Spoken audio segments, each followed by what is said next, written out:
ആത്മാബന്ധുക്കൾക്ക് വിനീതമായ നമസ്കാരം. നമ്മുടെ ജീവിതത്തിൽ പലതരത്തിലുള്ള അനിഷ്ടാനുഭവങ്ങളും വന്നു ചേരുക സ്വാഭാവികമാണ്. ജീവിതം പ്രശ്നനിർഭരമാണ്. ജനനം മുതൽ മരണം വരെ പ്രശ്നനിർഭരമായ അവസ്ഥയിൽ എപ്പോഴാണ് സത്യം ഗ്രഹിക്കുക? അതിനായി നമുക്കൊരിക്കലും ഒഴിഞ്ഞ സമയം കിട്ടുകയില്ല. അതുകൊണ്ടൊരു കവി പറയുകയാണ്, ഓരോ കാലഘട്ടത്തിലും നാം അലയുന്ന രംഗത്തെക്കുറിച്ച് വിവരിക്കുകയാണ്. ശങ്കരാചാര്യർ ഈ ശ്ലോകത്തിന് അധികരിച്ചുകൊണ്ട് ബാലസ്താവത് ക്രീഡാസക്ത തരുണസ്താവത് തരുണീസക്ത വൃദ്ധസ്താവത് ചിന്താസക്ത പരമേ ബ്രഹ്മണി കോപിന സക്ത.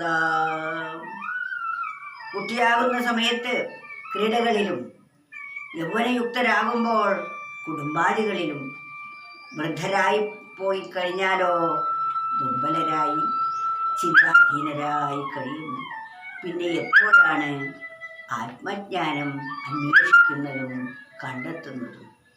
അതിനാൽ മനുഷ്യായുസ്വൽപ്പം അതിൽ പാതി നിദ്ര മനം മോഹഗ്രസ്തം പരം യൗവനത്തിൽ ബലശൂന്യവാർദ്ധക്യ ബാല്യം കഴിച്ചാൽ സ്ഫുടം ചെയ്വതെപ്പോൾ മനുഷ്യന്തരംഗം.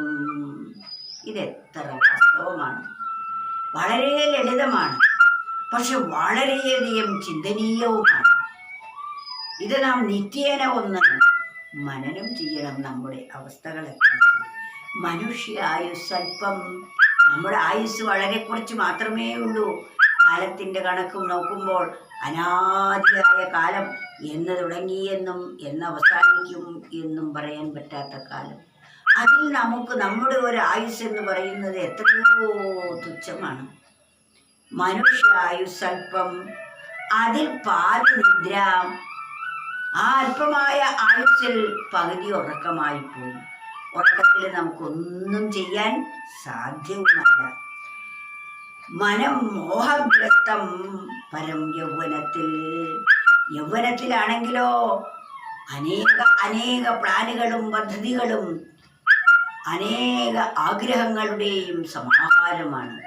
വീട് വയ്ക്കണം, ജോലി നേടണം, പഠിക്കണം, അതുപോലെ സമ്പാദിക്കണം, വിവാഹം ചെയ്യണം, മക്കളെ വേണം, അവരെ പോറ്റണം, അവരുടെ കാര്യങ്ങളെല്ലാം നിർവഹിക്കണം തുടങ്ങി വിശ്രമമോ വിരാമമോ ഇല്ലാത്ത കഴുതയെപ്പോലെ ഭാരം ചുമക്കുന്ന ഒരു കാലഘട്ടമാണ് ഈ യൗവനത്തിൽ. അങ്ങനെയുള്ള യൗവനത്തിൽ ആത്മാന്വേഷണത്തിന് എവിടെയാണ് സമയം? നമ്മുടെ മനസ്സിന് സ്വസ്ഥമായി ഒന്ന് അന്വേഷിക്കാൻ ഒരു വേണ്ടേ? അത് ഈ കാലഘട്ടത്തിൽ കിട്ടുന്നില്ല. ഇനി വാർദ്ധക്യത്തിലേക്ക് എത്തി. യൗവനം കഴിഞ്ഞാൽ പിന്നത്തേത് വാർദ്ധക്യമാണ്. വാർദ്ധക്യത്തിലേക്ക് എത്തിക്കഴിയുമ്പോഴോ വൃദ്ധസ്ഥാവത് ചിന്താസക്ത. കഴിഞ്ഞ കാലത്തെക്കുറിച്ച് ചിന്തിക്കും, ഭാവിയെക്കുറിച്ച് അവർക്ക് ചിന്തകളേയില്ല. മാത്രമല്ല, വിചാരിച്ച സ്ഥലത്തേക്ക് പോകാനുള്ള ബലവുമില്ല. ശരീരം ദുർബലമായി രോഗഗ്രസ്തമായി ഒന്നിനും കഴിയാത്ത അവസ്ഥ വരുന്നു. ആഹാരം കഴിക്കാൻ മോഹമുണ്ട്, കഴിച്ചതൊന്നും ദഹിക്കുന്നുമില്ല.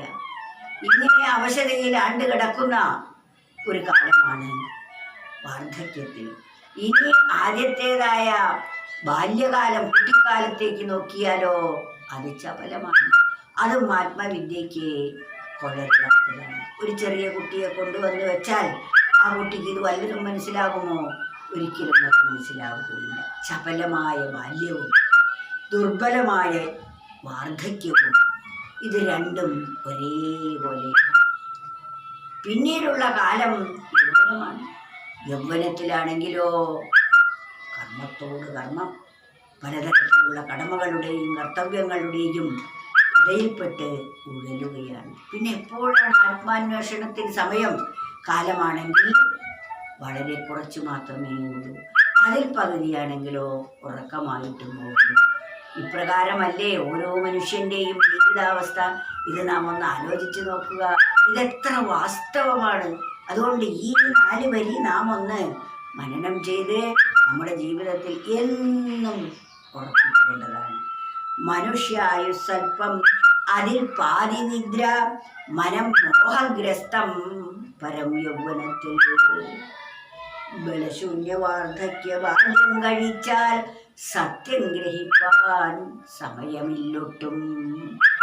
ജീവിതത്തിൻ്റെ പരമമായ സത്യം ഗ്രഹിക്കാൻ ഒട്ടും തന്നെ സമയമില്ല.